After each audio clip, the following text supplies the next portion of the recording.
Segunda carta de Paulo aos Coríntios, capítulo 9, versículo 6 ao versículo 15. Deixa eu orar antes de ler o texto. Já quero prosseguir aqui no texto após a sua leitura já na ministração. Rendemos graças a Ti, Senhor, e Te agradecemos mais uma vez pela oportunidade que o Senhor nos concede de ouvir a Tua palavra, ouvir a voz do Teu Espírito e sermos aqui iluminados, ó Deus, pela verdade das Tuas Escrituras. Abençoe-nos nessa noite, que o nosso coração receba a Tua boa semente, receba a Tua boa palavra e, Senhor, ela seja motivo para que nós venhamos a comunicá-la a outros. Assim, somos gratos a Ti e oramos em nome de Jesus. Amém. Diz assim Paulo, então, a partir do versículo 6: E isto afirmo: aquele que semeia pouco, pouco também ceifará, e o que semeia com fartura, com abundância também ceifará. Cada um contribua segundo tiver proposto no coração, não com tristeza ou por necessidade, porque Deus ama a quem dá com alegria. Deus pode fazer-vos abundar em toda graça, a fim de que, tendo sempre em tudo ampla suficiência, superabundeis em toda boa obra, como está escrito: distribuiu, deu aos pobres, e a sua justiça permanece para sempre. Ora, aquele que dá semente ao que semeia, e pão para alimento, também suprirá e aumentará a vossa sementeira, e multiplicará os frutos da vossa justiça, enriquecendo-vos em tudo, para toda generosidade, a qual faz que, por nosso intermédio, sejam tributadas graças a Deus. Porque o serviço desta assistência não só supre a necessidade dos santos, mas também redunda em muitas graças a Deus, visto como, na prova desta ministração, glorificam a Deus pela obediência da vossa confissão quanto ao Evangelho de Cristo, e pela liberalidade com que contribuís para eles e para todos, enquanto oram eles a vosso favor, com grande afeto, em virtude da superabundante graça de Deus que há em vós. Graças a Deus pelo seu dom inefável. Podeis sentar. José Datrino. Alguém que conhece José Datrino? Ou conheceu um homem chamado José Datrino? Creio que não, né?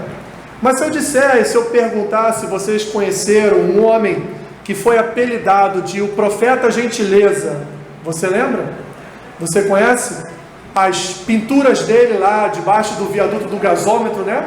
Todas as vezes que íamos ao Rio de Janeiro, voltávamos do Rio, passávamos sempre em frente àquelas inscrições de gentileza gera gentileza, né? Isso, pelo menos é da minha época ainda de jovem.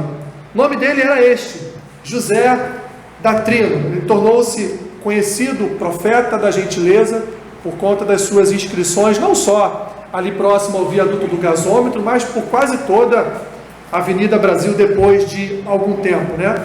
Parece que este homem teve um encontro com o apóstolo Paulo. Evidente que essa aqui é uma abstração minha.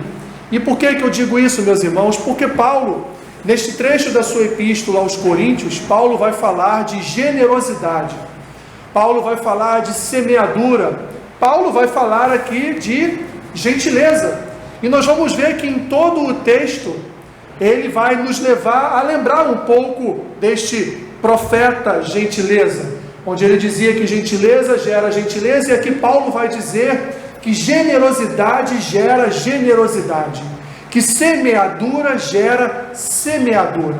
Mas o que é, na verdade, para nós, o que é generosidade? O que vem a ser esta semeadura que o apóstolo Paulo fala aqui aos Coríntios e vai atribuir a eles, dentro de um contexto que nós veremos daqui a alguns poucos minutos. Generosidade, meus irmãos, é uma virtude de alguém que se dispõe a ajudar o próximo, mesmo que dentro desta ajuda, mesmo que no caso de efetuar esta ajuda, ele venha em algum momento da sua vida perder algo. Ele venha a tirar um pouco de si e entregar a alguém para que esta pessoa então seja beneficiada, para que esta pessoa então venha a sair de um estado de necessidade. Vou aqui trazer à memória de vocês algumas coisas que aconteciam muitos anos atrás.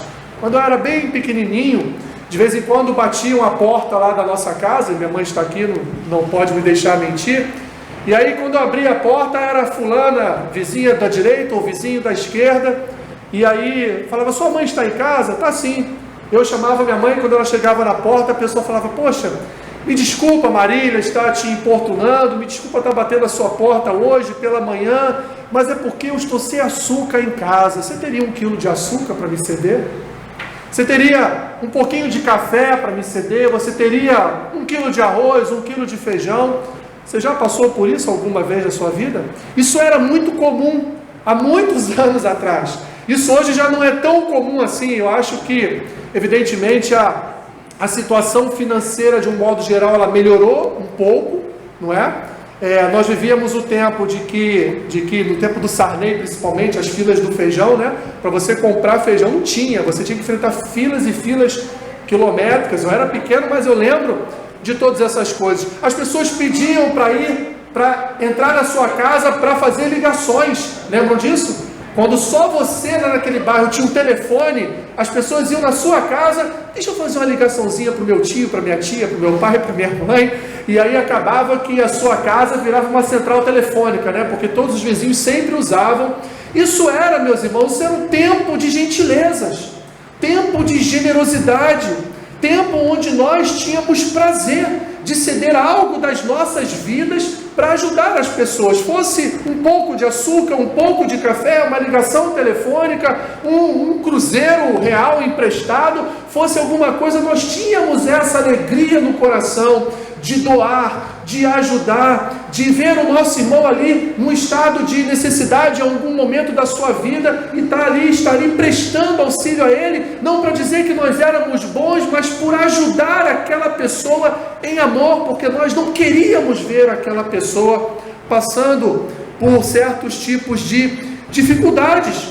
E nos últimos meses, meus irmãos, nós, talvez mais do que nunca, porque qual foi a última vez que você lembra de uma pandemia? E pandemia é no mundo todo, né? Que você lembra de uma pandemia que fechou tudo. Não, você não lembra, não teve. No século 21 e principalmente no século 20, isso não existiu no mundo todo. Isso existiu em alguns países, focos muito específicos em algumas nações, mas no mundo todo, tudo fechar, tudo parar, para que as pessoas não fossem contaminadas por um vírus. Isso não existe na história da humanidade agora, no século 20, no século passado, e agora nesse novíssimo século 21. Portanto, muitos irmãos, meus irmãos, entre nós, muitos irmãos que talvez nós possamos saber ou nem sabemos, porque também não falaram nada, passaram dificuldades durante esses 4 meses, em que aqueles que estavam procurando emprego, como iriam continuar procurando emprego, se nem poderiam, não podiam mais sair às ruas, as empresas estavam fechadas, estava tudo lacrado, as pessoas, imaginem esses irmãos precisando de um emprego e não podendo bater a porta de nenhuma empresa para buscar esta graça, para buscar esta bênção. Imagine aqueles que têm as suas contas mensais, têm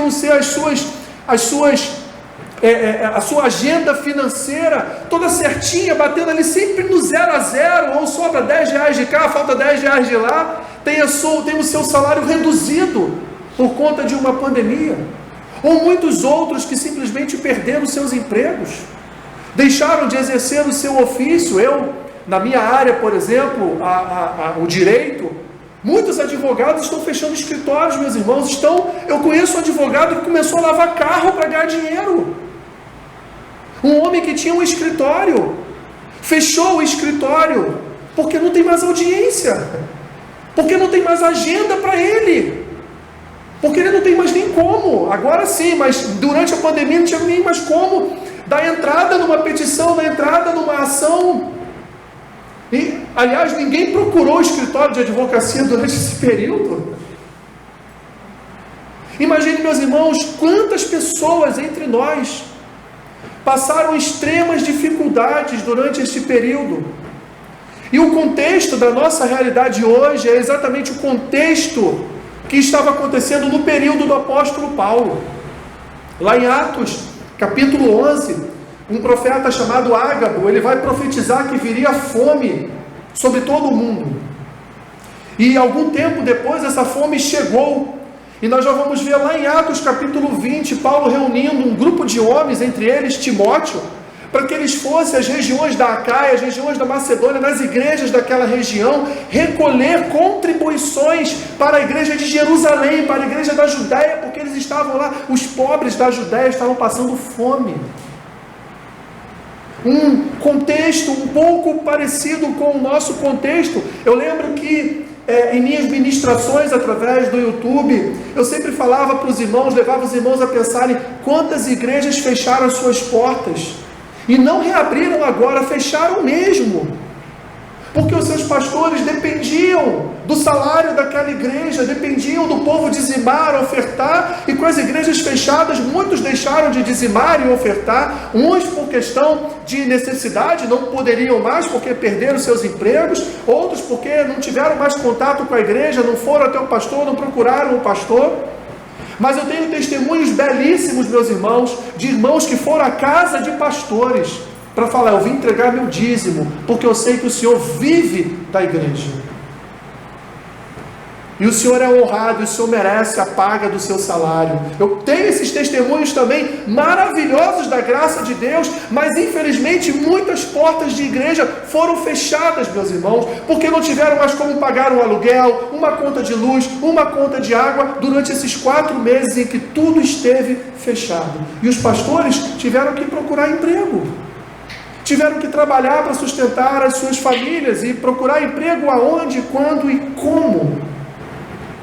Quando olhamos então, meus irmãos, agora, aqui para esta segunda epístola de Paulo aos Coríntios, especificamente nos capítulos 8 e 9, nós vamos ver o apóstolo Paulo agradecendo aos coríntios, porque a igreja de Corinto foi uma das igrejas, junto com a igreja de Filipos, que contribuiu para os irmãos da Judéia, que contribuiu para os irmãos da igreja em Jerusalém. E Paulo então, ele desde o capítulo 8, ele vem agradecendo e falando de toda a generosidade. Aliás, ele vai por 4 vezes nesses 2 capítulos usar expressões de generosidade para este povo, para os coríntios, para chegar então agora no versículo 6 e começar a dizer para estes irmãos os benefícios da semeadura, mas não só os benefícios de você semear, porque aquele que semeia, ele ceifa, ele colhe aquilo que semeia, mas também o resultado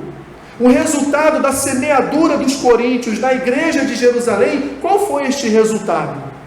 Paulo então ele inicia, meus irmãos, aqui no versículo 6, trazendo para nós aquilo que ele vai escrever depois lá em Gálatas capítulo 6, ele vai trazer para nós o que conhecemos como a lei da semeadura.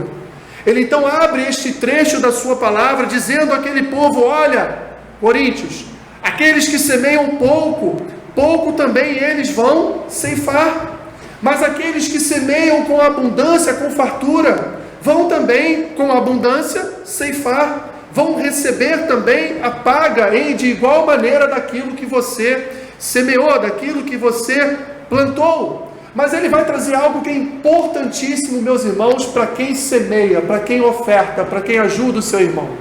Ele vai no versículo 7, ele vai dizer que aquele que semeia, que aquele que age como um agricultor, plantando, lançando a semente sobre a vida do irmão, ele deve contribuir com aquilo que está proposto no seu coração. Ele não deve contribuir por obrigação, ele não deve contribuir com tristeza, ele deve contribuir, meus irmãos, com alegria. E ele vai completar: porque Deus ama quem dá com alegria. E o apóstolo Paulo estava aqui, na verdade, trazendo à tona a contribuição dos coríntios, porque muito provavelmente contribuíram para a igreja de Jerusalém com alegria. E aqueles homens que Paulo separou para vir recolher as ofertas, devem ter testemunhado ao apóstolo Paulo: esses homens, essas pessoas da igreja de Corinto, eles contribuíram com uma alegria gigantesca. Nós vimos ali a graça, nós vimos ali o exercício da fé de Deus na vida daqueles homens. Eles não contribuíram por obrigação, eles não contribuíram com tristeza: vou ter que tirar um pedaço do meu dinheiro, vou ter que tirar um pouco da minha comida ali no depósito para ceder para quem... Não, eles deram, eles contribuíram com alegria no coração. E o apóstolo então completa, porque, meus irmãos, Deus, Ele se alegra daquele que dá com alegria. E no versículo 8, então, ele vai dizer como e por que a gente contribui. Nós contribuímos, meus irmãos, porque Deus já tem nos dado, às vezes, muito mais do que até mesmo necessitamos. Deus já tem, através da sua graça, ele vai dizer no versículo 8, Deus pode fazer-vos abundar em toda a graça, a fim de que, tendo sempre em tudo ampla suficiência, superabundez em toda boa obra. E aí ele vai utilizar um trecho do Salmo 112 e vai dizer, como está escrito, distribuiu, deu aos pobres e a sua justiça permanece para sempre. Porque contribuir, meus irmãos, é também um ato de justiça. Ofertar é um ato de fé, de confiança, mas é um ato também de justiça. E quando nós contribuímos, Deus está imputando a nós justiça, e justiça divina, justiça do seu reino. E não só isso, Paulo vai continuar no texto e vai dizer lá no versículo 10, que olha, aquele que dá a semente e aquele que dá o pão, aquele que dá a semente ou que semeia e o pão para alimento, também vai suprir e vai aumentar a vossa sementeira e multiplicar os frutos da vossa justiça. Meus irmãos, olha quantos benefícios o semear traz para as nossas vidas. Olha quantos benefícios o ofertar a um irmão em necessidade. Eu estou falando aqui de oferta não à igreja, eu estou falando de oferta a um irmão em necessidade, porque é disso que o texto fala. Olha, meus irmãos, quantos benefícios isso traz, não só para a nossa vida pessoal enquanto cristãos, e eu não estou falando de retribuição em pecúnia, retribuição em dinheiro que Deus vai nos dar, porque Deus, Ele nos abençoa não só, meus irmãos, com o fruto do nosso trabalho, mas Deus nos dá dádivas muito maiores do que uma nota de R$100 no bolso. Deus nos dá dádivas muito maiores, segundo a sua própria justiça, segundo superabundar a multiplicação dos seus frutos de justiça. Paulo vai completar aqui dizendo, enriquecendo-vos em tudo, para toda a generosidade. Ou seja, a generosidade, meus irmãos, do corpo, ela é um ciclo. Você contribui, você é generoso, e um dia alguém vai ser generoso com você. Um dia alguém vai contribuir também para o seu benefício. Porque tudo isso, quando uma igreja é uma igreja generosa, é uma igreja que ela está dentro de um ciclo de generosidade, onde ninguém vai passar necessidade, onde nenhum irmão vai ficar sem um pão sobre a mesa, onde nenhum irmão vai aqui ficar com a sua conta de luz em casa cortada, porque não tem um outro irmão para ajudar, para contribuir, para fazer a famosa vaquinha, né? Vamos ajudar o irmão ali, vamos fazer uma vaquinha, vamos ajudar ele a pagar essa conta esse mês. Onde os seus filhos terão pão todos os meses sobre a mesa, todos os dias sobre a mesa, porque é uma igreja que não permite, é uma comunidade que não permite que os seus membros venham passar fome. Nós olhamos para a igreja no contexto de Atos, e lembramos lá de Atos 2:42, né?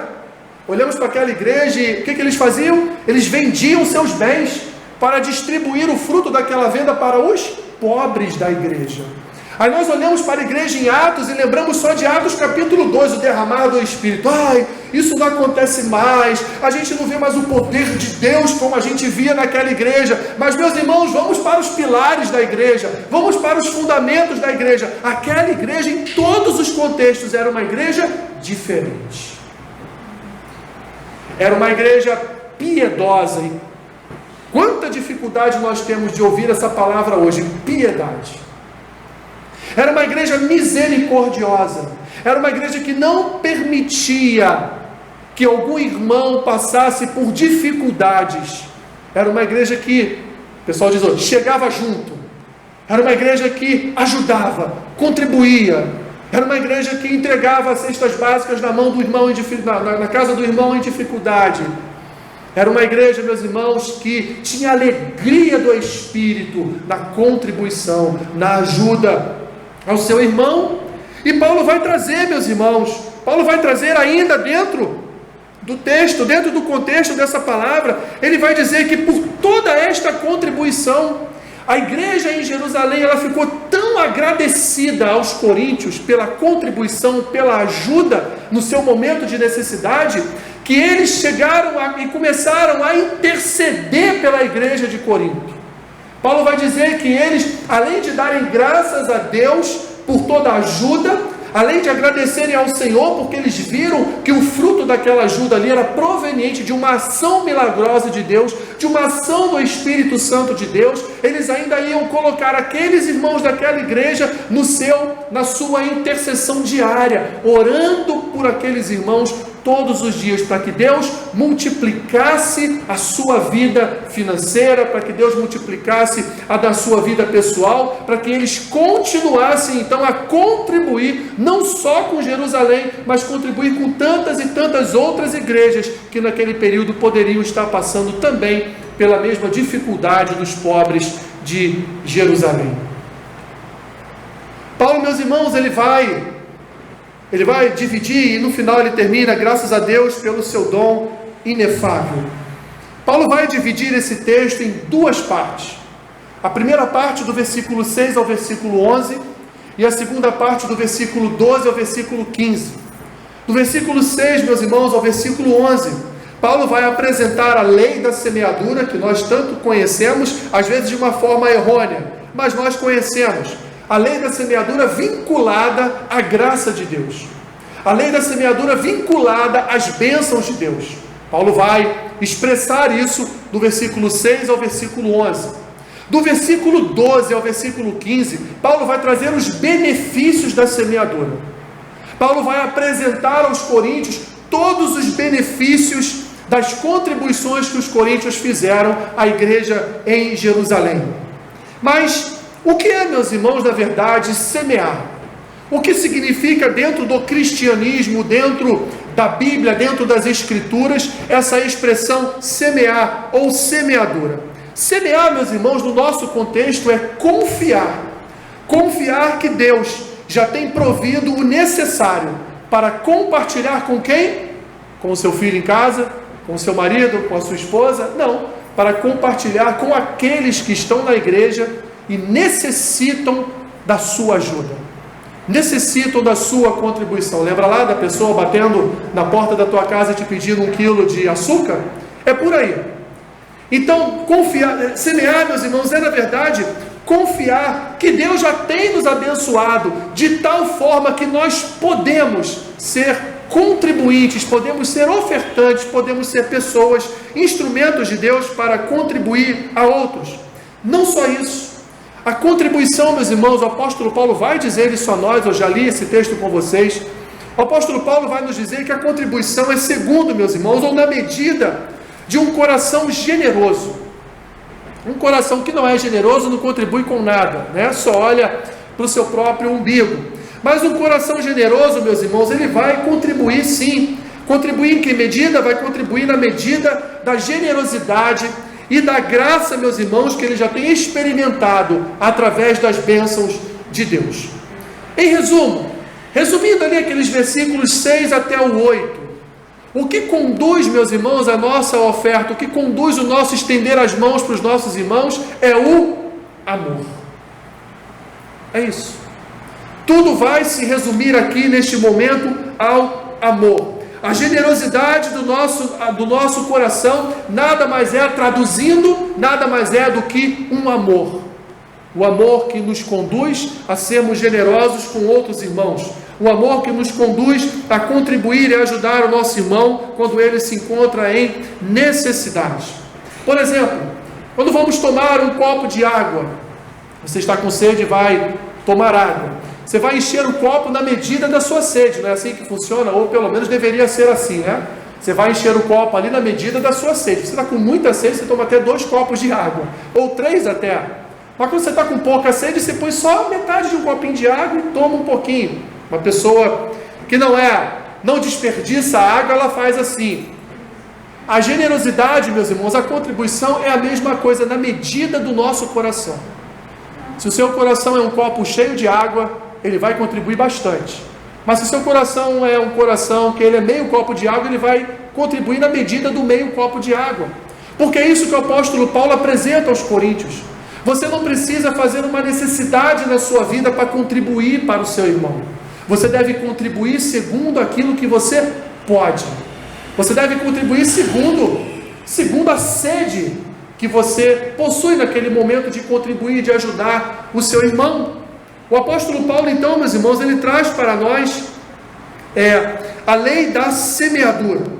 E essa lei, ela é uma lei mesmo, que ela se encontra em Levítico capítulo 25. Lá dizia que aquele irmão ou aquela pessoa da nação de Israel que viesse a ficar pobre, perdesse todos os seus bens, os homens, as pessoas da época eram obrigadas a sustentá-lo. Eram obrigados a pagar as suas contas, sustentar a sua família, porque Deus não queria ver na nação nenhum pobre. Deus não queria ver no seu povo ninguém passando necessidade. Então lá em Levítico capítulo 25, versículo 35, há a lei de ajuda, a lei de oferta aos pobres. E não só isso, quando nós entramos no Novo Testamento, nós vamos ver ainda a lei da semeadura funcionando em Gálatas capítulo 6. Quando o apóstolo Paulo então fala: aquele que semear para a carne, colherá das coisas da carne; o que semear para o Espírito, colherá das coisas do Espírito. Mas a abrangência ali é bem maior, meus irmãos. A abrangência não é só carne e Espírito, a abrangência é tudo na nossa vida. Quando Paulo fala de carne e Espírito, na verdade ele está nos levando a pensar em tudo que cerca a nossa vida. Então, se eu contribuo bem, eu vou ceifar bem, eu vou colher bem. É assim que funciona, portanto, a lei da semeadura. Tendo então, meus irmãos, da parte de Deus, como ele vai dizer aqui no versículo 8, essa ampla suficiência, nós também temos uma responsabilidade ditada pela lei, de contribuir, meus irmãos, com os pobres da igreja. E contribuir de que forma? Com alegria, e contribuir abundantemente de acordo com as dádivas que Deus tem nos concedido, que vai no final de tudo redundar numa graça mútua, redundar numa gentileza ou numa generosidade mútua, podendo aí copiar o profeta: gentileza, generosidade gera generosidade. O grande poeta William Shakespeare, ele tem um pequeno poema que fala a respeito de doação. Ele diz assim, abre aspas: a qualidade da misericórdia não é forçada, como o apóstolo Paulo disse. Você dá, você exerce a generosidade com alegria, não por obrigação nem com tristeza. Então Shakespeare diz: a qualidade da misericórdia não é forçada, goteja como a chuva suave dos céus. Ou seja, o doar, o contribuir, ele é leve para o nosso coração. Ele não nos machuca, ele não nos fere, ele é algo bem tranquilo. Nós contribuímos com a maior satisfação e alegria. Goteja como a chuva suave dos céus sobre o lugar mais abaixo. É duplamente bendita. Por quê?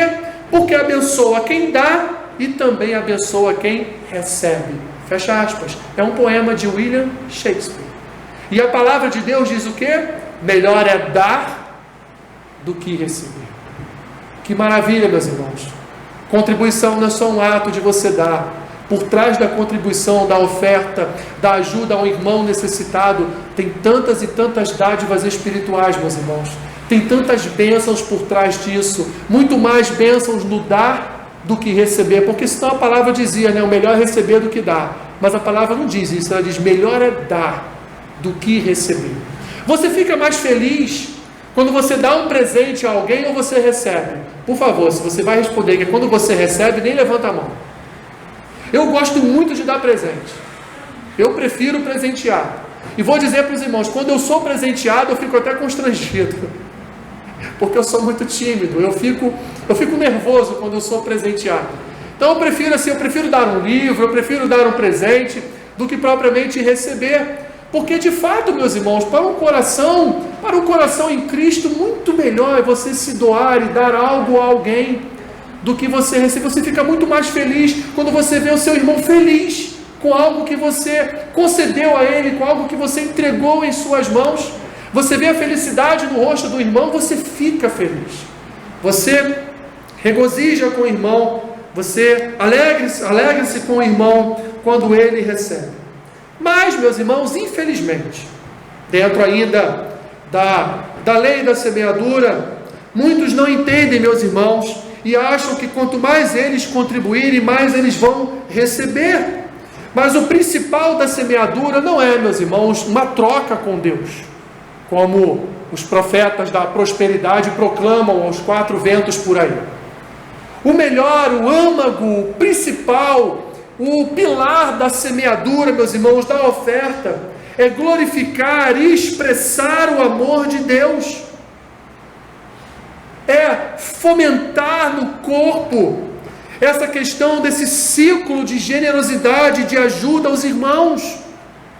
Nós não doamos, meus irmãos, nós não semeamos, meus irmãos, para que Deus nos dê em dobro, para que Deus nos dê na mesma medida. Não é assim que a semeadura funciona. A semeadura, como eu disse lá atrás, ela é um ato de amor. Ela é um ato da graça. Ela é um ato que expressa o sentimento do Senhor em relação ao seu povo, que é um sentimento de formar em nosso coração um coração que cuida do seu irmão, que cuida do seu próximo. Amar ao Senhor sobre todas as coisas e ao próximo como a si mesmo. Quem aqui tem irmão? Todo mundo. Jerry tem irmão, não, Jerry? Que bom, Jerry. Somos dois. Eu tenho irmão por parte de pai. Mas, se você visse seu irmão passando necessidade, você cruzaria os seus braços? De forma alguma. Você estenderia. Ainda que você não tivesse, você pegaria o pouco que você tem e dividiria com seu irmão, porque é seu irmão. Nós, meus irmãos, aqui somos irmãos também. E somos irmãos cujo sangue é muito mais importante do que aquele que corre nas nossas veias. Nós somos irmãos porque o sangue de Cristo nos une. Porque a obra de Cristo na cruz nos une. E nos fez povo de Deus, nos fez irmãos uns dos outros.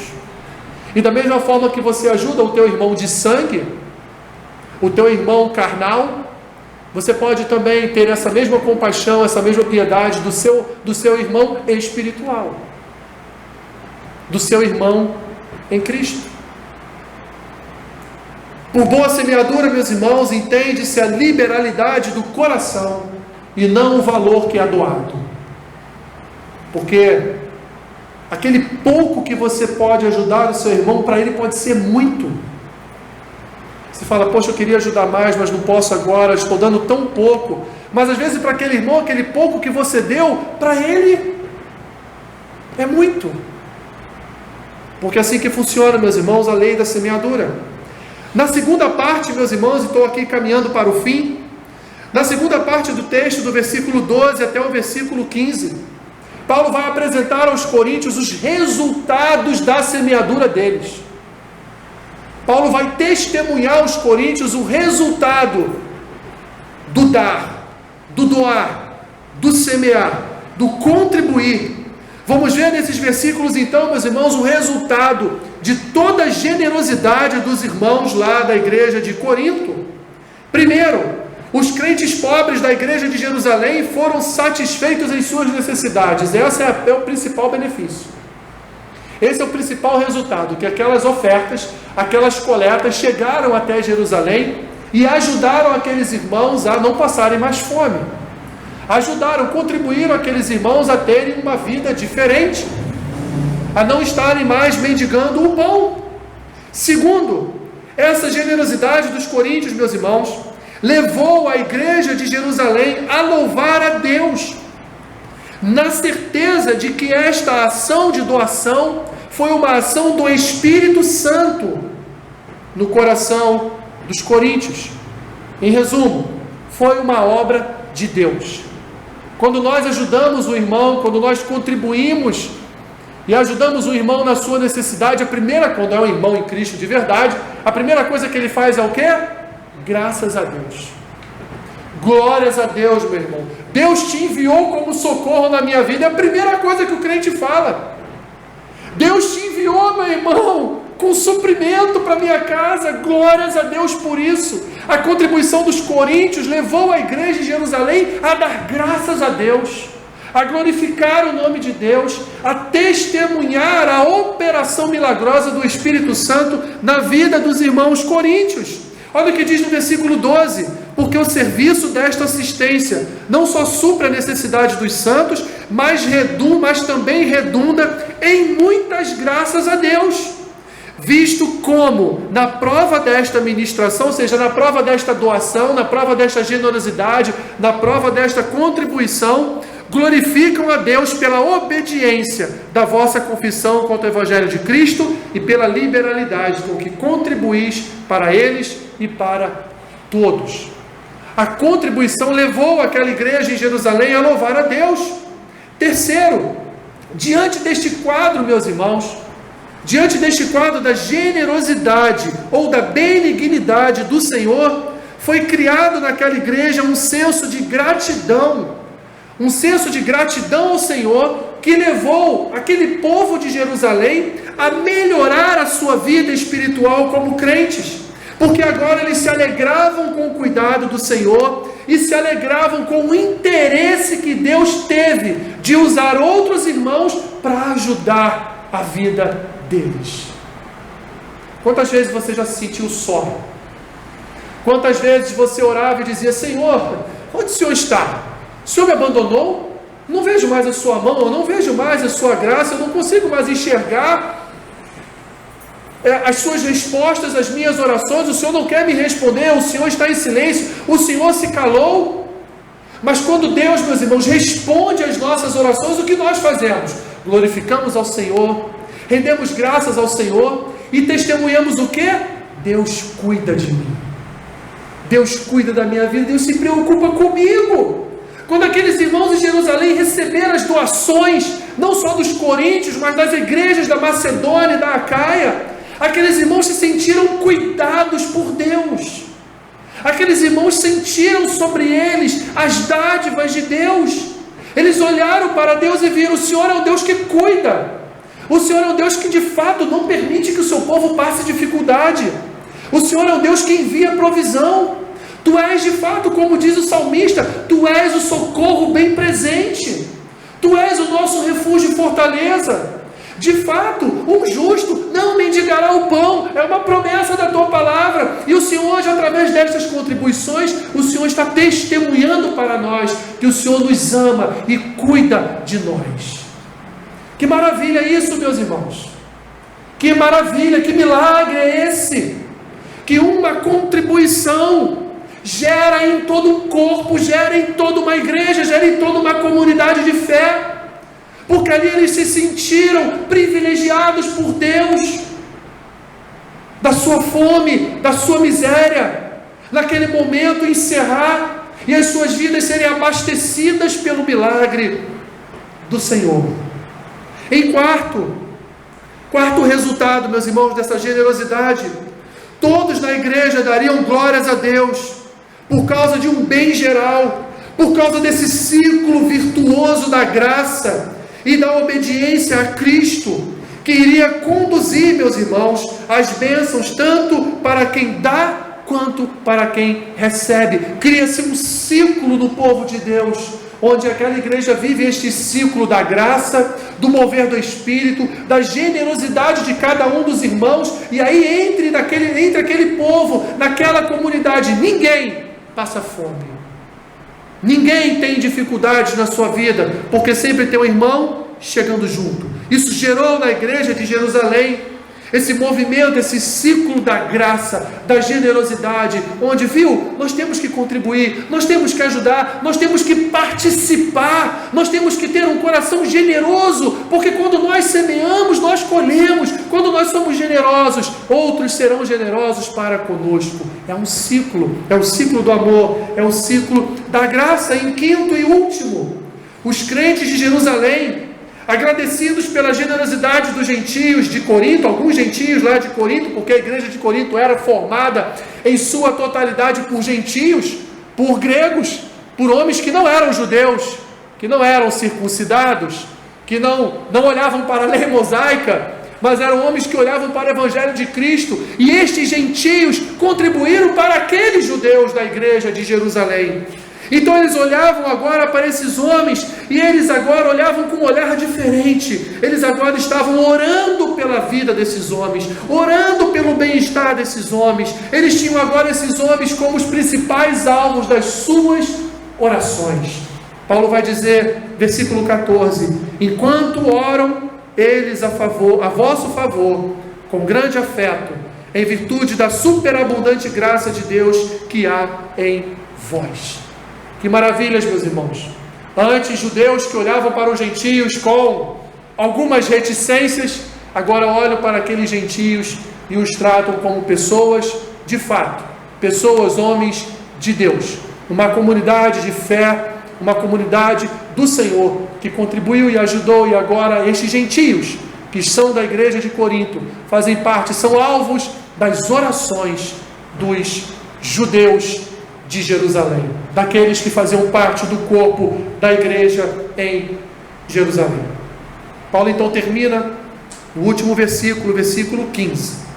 Parece que é um versículo, meus irmãos, que destoa de todo o texto. Você olha para o versículo 15 e você pensa, o que ele está fazendo aqui? Graças a Deus pelo seu dom inefável. Em outras traduções, graças a Deus pelo seu dom inexprimível. Graças a Deus pelo seu dom maravilhoso, inigualável, pelo seu dom ilimitado. Meus irmãos, muito mais do que as nossas doações, muito mais do que já colaboramos, muito mais do que podemos colaborar com a vida de qualquer outro irmão, Deus já colaborou com as nossas vidas. Pois Ele, meus irmãos, Ele entregou algo que nós nunca seríamos capazes de entregar. Ele nos doou algo que nós nunca seríamos capazes de doar. Ele entregou o seu próprio Filho, o seu Filho para os pobres. Ele entregou a vida do seu Filho para beneficiar os necessitados, para beneficiar os pobres de espírito, para beneficiar os seus inimigos, para beneficiar aqueles rebeldes, aqueles que muitas vezes não creram em Deus, aqueles que eram desobedientes. Deus, meus irmãos, foi muito mais, infinitamente mais generoso com todos nós do que nós podemos ser com qualquer um dos nossos irmãos. Ele entregou o seu Filho para morrer a nossa morte. Ele entregou o seu unigênito Filho para nos trazer novidade de vida, através do seu sacrifício, mas também através da sua ressurreição milagrosa, operada mediante o Espírito Santo, que trouxe sobre nós, meus irmãos, uma nova vida, porque antes a nossa vida estava arraigada nos delitos e pecados, que nos levaria para a morte eterna. Mas hoje, se somos salvos, hoje, se nós somos participantes dos benefícios de Cristo na cruz, é porque Deus um dia olhou para o pobre necessitado, eu e você, e nos doou o seu próprio Filho, para morrer em nosso lugar, e nos conduzir pela sua ressurreição, à justificação das nossas vidas perante Deus, e a uma vida eterna ao lado do Pai. Por isso, meus irmãos, por isso, devemos ser uma igreja colaborativa, devemos ser uma igreja generosa, devemos ser uma igreja contribuinte. O pastor e mestre Franklin Ferreira, ele tem uma frase que eu vou dizer aos irmãos. Ele diz que entre nós não deveria haver necessitados. Isso é uma frase da igreja do primeiro século. Entre nós, meus irmãos, na igreja não deveria haver irmãos necessitados, porque é uma responsabilidade nossa em ajudar o nosso próximo, e não uma responsabilidade que pesa, mas uma responsabilidade como aquela gota da chuva que disse William Shakespeare, uma gota leve, uma gota que cai de leve, que é agradável, que é boa. Isso deveria ser algo que deveria estar no nosso coração, meus irmãos. E às vezes pensamos que o nosso irmão precisa de muito, mas às vezes ele precisa de tão pouco. Às vezes o pouquinho que nós damos para esse irmão é muito. Neste momento então, meus irmãos, neste momento que nós estamos passando, quantos são os irmãos que têm precisado do nosso auxílio, da nossa ajuda, ainda que seja pouco, mas têm necessitado dessa generosidade amorosa do nosso coração. E nós, meus irmãos, também precisamos exercer essa alegria de doar e ajudar os nossos irmãos.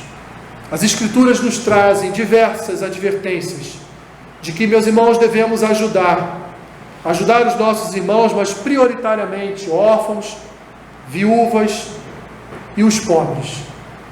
Esta sempre foi a preocupação dos apóstolos. Paulo, Tiago, Pedro, sempre escrevem nos seus textos que a igreja deveria colaborar e ajudar os órfãos, as viúvas e os pobres. E, novamente, como diz o pastor Franklin Ferreira, não deveria haver entre nós pessoas necessitadas. Que o Senhor, então, nos encha da sua graça, nos encha do seu cuidado, do seu amor inigualável, para que nós possamos, então, sermos também generosos para com outros irmãos e transformarmos, portanto, a igreja do Senhor numa igreja que vive este ciclo de generosidade e de graça, não possuindo entre nós qualquer um que seja ou que esteja em necessidade. Oremos. Senhor, mova a tua mão sobre a tua santa igreja. Mova-nos, Senhor, ao espírito de generosidade, de desprendimento material, no sentido, Senhor, de satisfazer as necessidades de nossos necessitados irmãos. Que esta nossa fé esteja alicerçada na tua graça abundante, confiando, Senhor, que teu Filho, Senhor e Salvador Jesus, tem suprido as nossas necessidades e pode nos usar como instrumentos da tua graça, para, Senhor, virmos a suprir também as necessidades dos nossos irmãos. Cria em nós esse espírito, ó Deus, esse espírito doador, para que tudo redunde em graças a Ti, para que tudo resulte, ó Deus, em glorificação do Teu nome e no testemunho da Tua graça na Tua igreja. Assim eu oro, em nome de Jesus. Amém.